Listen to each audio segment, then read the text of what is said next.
首先啊，恭喜阿潘頓啦！年初六啱啱星期日嗰場女王銀禧紀念杯啊，一級賽事啊，跑1400米都得啊，贏取呢個18連勝啊，打破精英大師馬王嗰個紀錄啊，已經21年㗎啦，已經係精英大師已經保持咗。另外一樣都咁高興呢，就係阿潘頓呢，就第3場啊11號就贏埋贏到爆咁啊！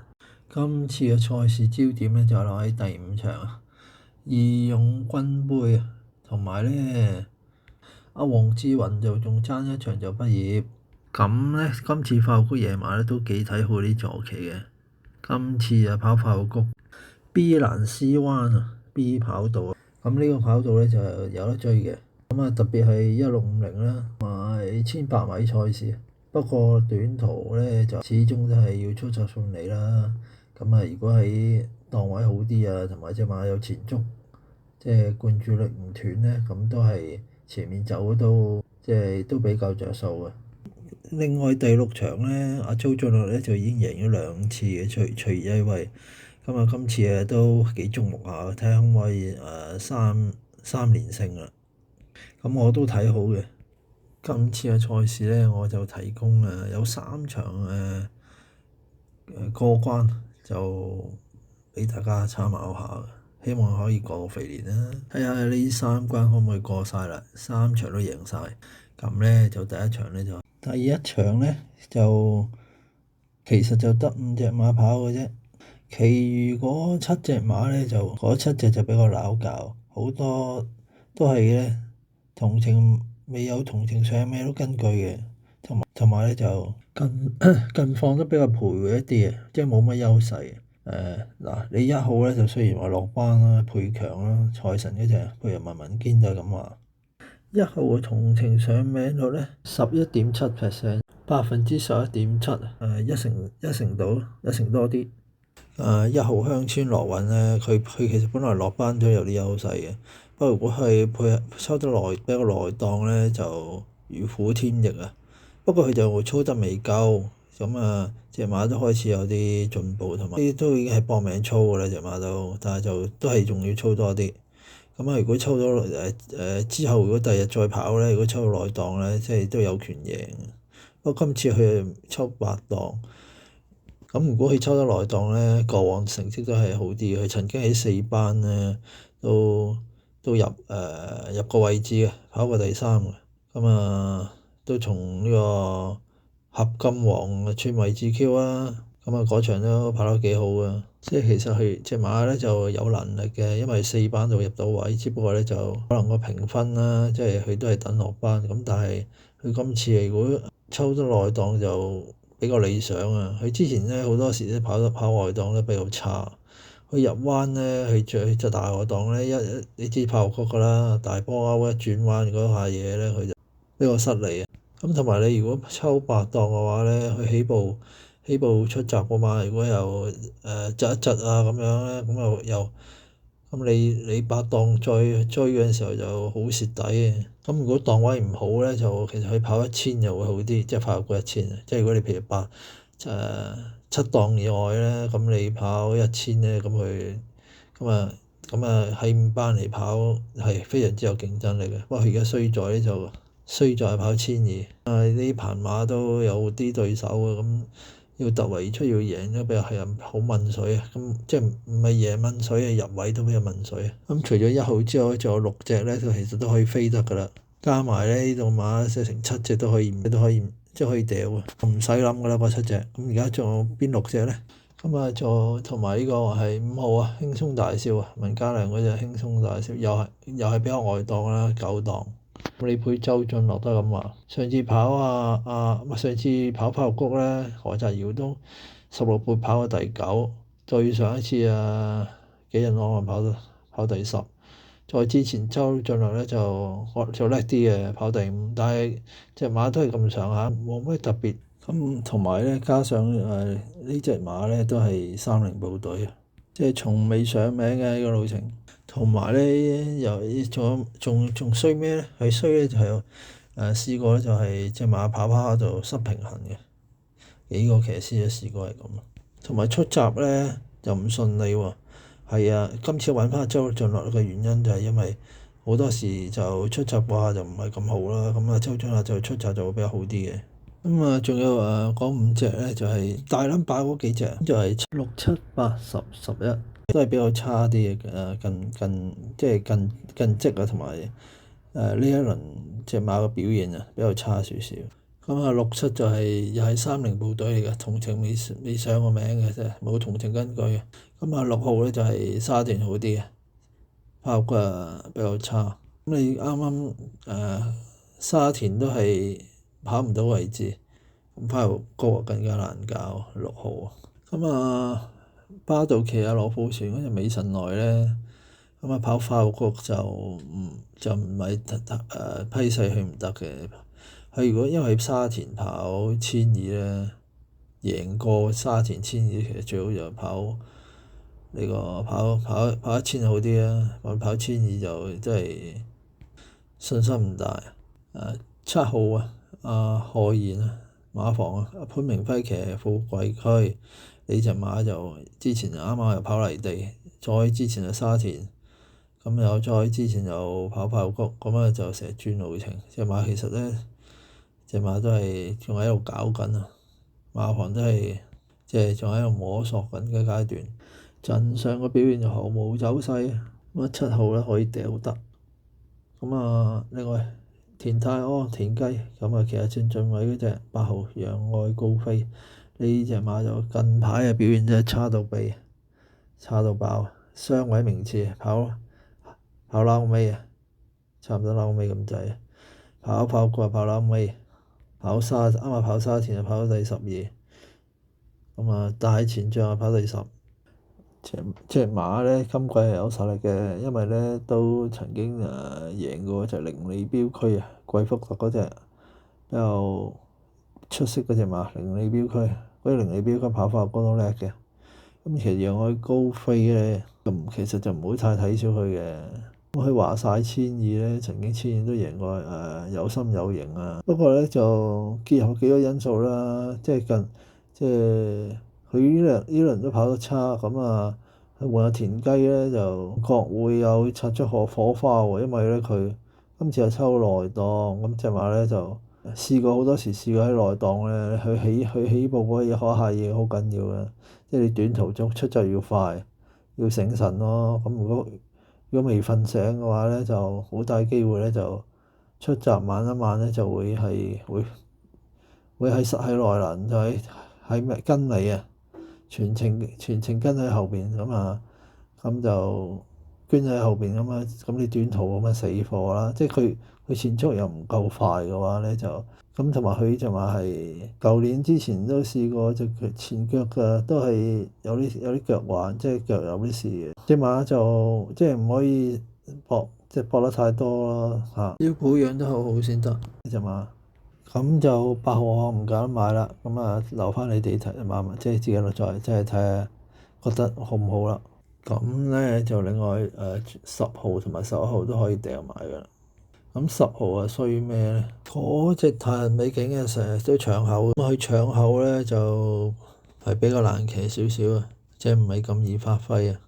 咁啊加埋佢內檔咧，驚佢出閘嗰陣時搶口嗰陣時候影響隻馬嗰出閘之後嗰個走勢，變咗就又失咗先機啦。咁你搶口即係跑起步嗰陣時候搶口咧，咁又已經又慢咗一慢啦。咁到佢跑嗰陣時候，嗱你出閘唔搶口，到佢跑到半撚坑嗰時又搶口，咁啊真係始終都係比較紮實啲。咁你搶口咧就唔係有好多騎師操控就會比較好啲，咁都係即係比較麻煩。尤其是你短途咧就時間好緊要㗎嘛，你短途啊。咁啊上次啱啱跑第2咧，因為佢係跑1000啊，咁啊1000可能俾佢搏機會高啲咯。你跑多200米，又變數又多咗，佢到時又突然之間隻馬又發神經咁啊，就變咗就比較鬧交。同埋隻馬又有傷患記錄嘅，個右前腿個韌帶又傷過，右前打雙蓋咧就應該就冇乜大礙嘅，佢啱啱跑第二，不過就睇下你驚唔驚啦。之前又成日都有氣管有血，又話有痰，咁呢隻馬都係隻馬之前有啲病患咧，有氣管有血又有痰，咁即係周身病痛呢隻馬就睇下你驚唔驚啦。10號我就唔要啦。11號咧，東方美影咧隻馬就係放嘅。潘頓實同佢放啊，因為試過潘頓騎呢隻馬咧就喺前面擺前面走啊，咁但係就有前冇後，跑1200都係頂盡，都係入位居多，贏就非常之問水啊，因為佢排10檔啊，最近嗰2次跑外檔都唔係跑得好啊，加上你係 B 蘭斯灣咧，加埋阿潘頓配合隻馬嘅跑法咧，就一定要一直擺喺前面走，變咗你去外檔嘅話咧，佢就會好快出，就好快就要 cut 埋嚟，即係要搶欄啦，一早就咁要 cut 埋欄，咁變咗就又卒之翻到嚟都係又係三甲不入，因為形勢上佢排10檔就冇咁好咯。如果潘頓佢抽到內檔咧，咁佢會好跑。佢因為潘頓就擺喺前邊嘅，即係出場嗰個潘頓醒神㗎。如果內檔嘅話，三甲一定有。即係如果係排內檔三甲，即係唔敢講話贏唔贏啊，或者唔入 Q 啊。即係如果佢排3、4檔啊，一至4檔啊，跑入三甲嘅機會就比較高喎。咁呢場從個形勢上咧，嗰隻有一隻黃金盒就同嗰隻東方美影係差唔多啊，又係擺前面走啊，又係大家抽落外檔，大家跑法好相似。潘頓可能索性都係唔擺前，可能留後跑都未定。星期二朝早又有啲雨落下啦，咁星期三晚就唔知有冇可能唔知會唔會有雨啦。咁應該落雨就唔會好大嘅，可能即係啲微雨啦，地又唔知濕唔濕啦，即係跑馬個場地又唔知濕唔濕。因為如果場地比較濕嘅話咧，對於個12號啊快馬加鞭就非常之有利，因為咧佢隻馬咧跑泥地又掂嘅，咁又跑過啲濕慢嘅地咧都 OK 嘅。咁如果即係如果係落雨啊，就12號快馬加鞭咧就水漲船高啊！班德里奇又無謂叫嗰隻就好大嘅機會贏。但係如果冇乜雨落比較光快嘅場地咧，我就其實就睇好呢一場咧就3號金城江，其實丁冠豪嗰隻黃金盒。至於點解揀呢個黃金盒咧，就因為呢隻馬咧就今季咧就今季谷早開鑼嗰日啊，就已經係跑 Q 啦。就輸俾嗰隻有利有我，所以話咧隻馬都係心急交代㗎啦，同埋隻馬已經操起咗，隨時怎個代翻。仲有一樣嘢啊，金城江配阿丁冠豪喎，馬房配阿金城江係幾好嘅，即係呢個馬房合作咧相當之愉快。仲要咧今季開鑼咧跑到而家，金城江騎呢隻馬足騎咗5大前仗啊，仲要跑第3，真係咁佢都係放嘅，咁即係話咧，今次嘅賽事嗰隻合金王應該就會擺喺前面走，希望可以一放到底。騎師金城江咧，同呢隻馬都合拍嘅，今季已經攞到1Q 1P 喺1亞1季。丁冠豪啊，繼續支持阿金城江啊，隻馬仲未交代，都唔肯換人啊。今次馬房就一定去馬，而且咧就有心交代。騎練都鬥志旺盛，同埋佢嗰次喺 B 跑道跑谷草夜馬1200米啊，仲係嗰陣仲係4班喎老友。呢場咧就如無意外啊，金城江咧就應該有好醒神嘅，一出閘就會搶欄會擺喺前邊㗎啦，跟住守好位轉入直路咧就係一放到底。另外咧，如果唔嗰日冇乜點落雨啊，即12號嘅快馬加鞭咧，其實都要後一去。佢應該就同嗰隻金城江，其實丁冠豪嗰隻黃金盒就快得好快嘅，應該就唔夠黃金盒嗰隻快嘅。應該佢都係快馬加鞭應該最先出頭嘅，但係咧就應該就好快就俾黃金盒就過咗佢頭㗎啦，應該就睇下最後過終點嗰時，快馬加鞭係頂到個第2定係頂到個第3啦。另外咧就黃志雲騎啊，方家豹就幸運傳承啊。咁啊，佢應該都有啲三甲機會嘅，因為話晒佢都贏過同喜嘅，不過嗰次係雷神騎，但係呢隻馬就比較尺寸馬，就好唔係咁容易贏得到嘅呢隻幸運傳承。隻馬要流放好出色先至可以先有機會贏。咁同埋又要把握到形勢啦，即係又要賺到形勢，又要配合到形勢，要天時地利人和先得。咁變咗咧爭三甲啦，即係雖然都有機會贏，即係要跑得好先有機會贏。呢隻馬都唔飛得嘅，咁變咗咧就即係你單 T 啊、四重彩、四連環其實都要埋隻9號。咁啊，如果單 T 咧，我就推介3、9、12。呢場咧就係冇偉傑啦，咁啊就配一班得嚟就騎嗰隻快馬加鞭。咁啊打我丁冠豪嗰隻黃金盒啊，配下金城江。咁啊睇下邊個鬥贏啊，睇下邊個叻啲。另外咧就睇下黃志雲啊，應該就可以喺星期三晚發育局嘅野賽咧做畢業啊。咁因為咧方家柏馬房咧就阿方有好大力支持啊黃志雲嘅。咁同埋佢聽日嗰啲牌面馬方都幾惡啊，就包括咧第三場嗰隻人心星咧就一小馬多咧，佢入位嘅機會比較高啊。不過但係咧就佢雖然同程30部隊啊未入過，但係今次咧就減成10幾磅，減成13磅有好多，咁啊幾好跑啊，即係都幾具殺傷力嘅。但係佢最大勁敵就當然係頭嗰兩隻啦，加州動聯同埋大浪淘田。不過頭嗰兩隻咧就個變化唔係大啦，佢勝在準啦。頭嗰兩隻就1號容易好，咁啊同埋都係同程都跑過第2嘅。1號2號都未贏過，咁但係咧就唔好睇小阿方嘅人心升，咁佢升咗班減成13磅，如果跑發育個長途咧就係有相當之嘅競爭力，咁啊都有機會。反而咧就我最推介就5號嗰隻銀翅勇士，咁啊呢隻馬就路程專家啦，即係同程啊得街就跑獲2 win 1 Q 2 P，就即係2冠12位。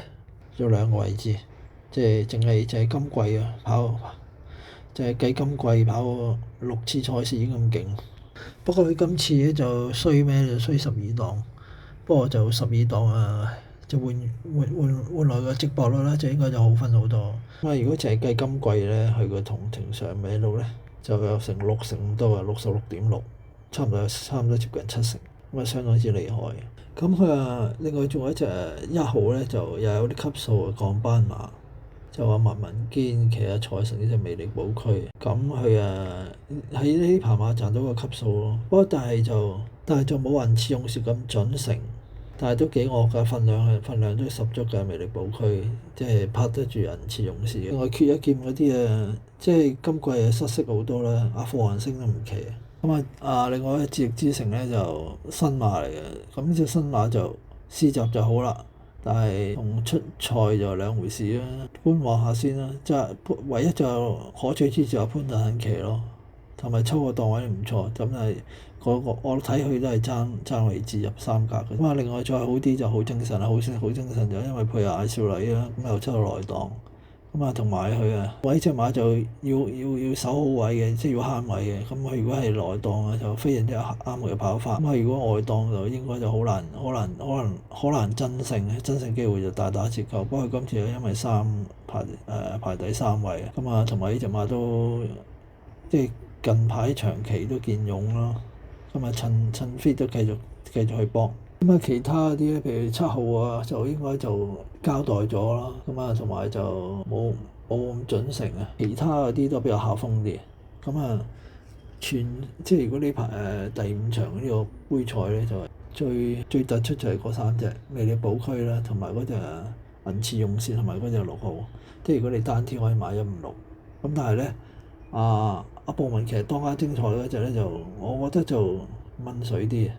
佢雖然排1檔，因為上次排1檔佢都贏唔到，仲要乜大變化咯，即係冇乜變數嘅，又係咩134磅，又配合布文。阿偉達低沉啦，就冇嚟揾我哋自己啲新年財靠飛嘅，所以2號我反而唔值得推介，比較失準少少，所以3隻馬比較係堅啲嘅，就係魅力寶區、銀翅勇士同埋好精神。